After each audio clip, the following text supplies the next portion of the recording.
C'est un privilège pour moi d'être ici parmi vous, avec toutes les personnes à mes côtés. Je pense qu'il faut reconnaître, entre autres, les efforts du leadership de Marvin Bertrand sur ces enjeux-là, mais surtout les enjeux d'inclusivité qui vont à l'encontre de la discrimination, peu importe la catégorie du groupe. Alors bravo Marvin pour le sujet. J'aimerais évidemment reconnaître des collègues qui sont parmi nous. On a la mairesse de Villeray, Saint-Michel-Parcourson, Mme Jonathan Tomogali, M. José Courville du district de Saint-Michel. J'ai à mon côté le conseiller d'arrondissement de Montréal-Nord, Mme Marie-Chantal Dalbiga. Alors, c'est un plaisir d'être parmi vous, collègues. Vous savez, à Montréal, nous avons une ville qui est extraordinaire. Nous avons une ville qui est très cosmopolite et qui se veut, qui a comme des objectifs d'être les plus inclusifs et évidemment ayant le moins possible de discrimination, peu importe la cause de la raison. Nous avons plus du tiers de la population qui vient de minorités visibles. Nous avons plus de 50% qui viennent ou bien des minorités visibles ou bien des communautés culturelles. Nous recevons 75% de toute l'immigration du Québec s'établit à Montréal. Et avec ça vient des défis, mais également des responsabilités. Et vous savez, c'est un enjeu sur lequel le profilage racial, qu'on parle trop. Quand je dis qu'on parle trop, ça veut dire qu'on ne devrait pas en parler. On devrait être à un stade où c'est vraiment quelque chose qui est infime, quelque chose qui malheureusement devrait être sur les marges. Ce n'est pas le cas. En 1989, la ville de Montréal a adopté une déclaration contre le racisme. 1989. On est encore loin des objectifs à atteindre. Nous avons établi un conseil interculturel municipal qui nous donne des avis, qui nous donne des recommandations, pas de 1 an, pas de 2 ans, mais ça fait 10 ans déjà. Et ce qu'on entend très souvent dans les rapports dont on fait référence, ce sont des choses que nous avons déjà entendues. Ça ne devrait pas. On ne devrait pas être dans une situation où on a multiples rapports. Il a été mentionné comme quoi on veut encore des preuves. Je pense que les preuves, elles s'accumulent hors de tout doute. And this is not a new issue. We had the 1989 Declaration Against Racism from the City of Montreal. We have an Intercultural Commission, which reports are unanimous, which recommendations of what the city has to do, and very few have been implemented. They're always watered down for this reason and that reason. And I think as time goes on, it's a risk for our society, it's a risk for our city. When people don't feel represented, then it's a cause for concern for the very legitimacy of our city and of our society. When we look just in the last 2 years, I'm not going to ask you to look for the last 30 years, but the last 2 years. December 2018, there was a report done by the SPVM that basically said, well, we have issues with representativity, we have maybe some issues internally in terms of how to deal with people with visible minorities, but it's not that prevalent. Those are the reports, public report by the SPVM, December 2018.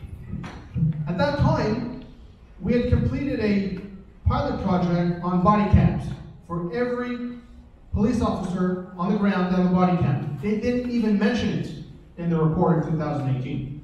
It was only when Ensemble Montréal raised the flag and said, we need to implement this. And guess what? When the so-called report of the pilot project came out, the SPVM found reasons and excuses not to implement and go forward. Unacceptable, inexcusable. Then we see, several months later, the damning reports on the amount of racial profiling there is. Most notably, when police officers intervene. 11 times more often if you're a First Nation. 5 times if you're a person of visible minority of African descent. 4 times if you're of Arab descent. I'm sorry, there's something wrong here. And we cannot simply, sweep it under the rug and have more reports, more analysis. We have a systemic problem. We need systemic solutions. Si on a un problème systémique concernant le profilage racial, on a besoin de solutions systémiques. On doit briser la culture en place. On doit faire la prévention, on doit faire la sensibilisation, nous devons faire l'éducation, mais nous devons garder tout notre personnel imputable pour leurs décisions. C'est ce qu'on doit faire, c'est ce qui a été dit. Ensemble Montréal va continuer à pousser sur ces enjeux-là. Parce que le risque est trop grand. Ça peut porter un risque concernant la légitimité au sein de notre société, au sein de notre service de police de Montréal. Et vous savez, on a un bon exemple que des fois, il faut un peu brasser les choses. J'aimerais féliciter la ville de Longueuil pour le projet qu'ils ont mis en place récemment, qui s'appelle Projet d'Immersion, où ils ont fait en sorte que leurs policiers aillent dans la communauté qu'ils vont servir, mais pas avec leurs uniformes, pas avec leurs armes. Pendant 5 semaines, un programme volontaire. On va briser les préjugés. On va briser les stéréotypes. C'est le genre de programme que nous avons besoin à la ville de Montréal. Nous devons aller aussi plus loin. Parce que les enjeux de discrimination ne sont pas seulement au SPVM. We need to do more at the city level.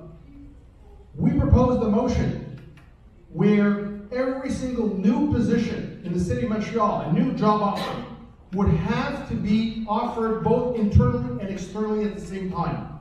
Because we know there's only about 12% of the people who work for the city of Montreal are of visible minorities. 12%. Over 33% of the Montreal population, only 12%.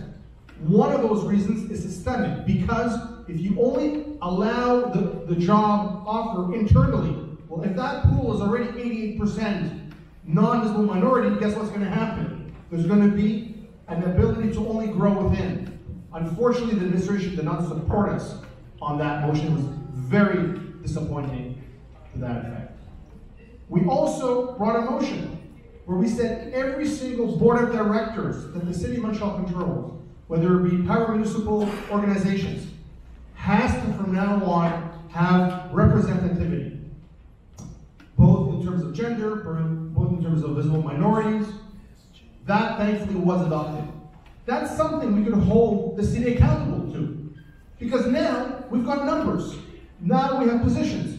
And if they don't respect it, then we're going to call them out on it. J'ai aussi eu l'opportunité de rencontrer un jeune homme, M. Julian O'Brien. On a travaillé avec le CAR, on a travaillé avec Marvin, parce que pour nous, il y a une injustice qui est encore là ce jour-là. Il nous faut une enquête indépendante.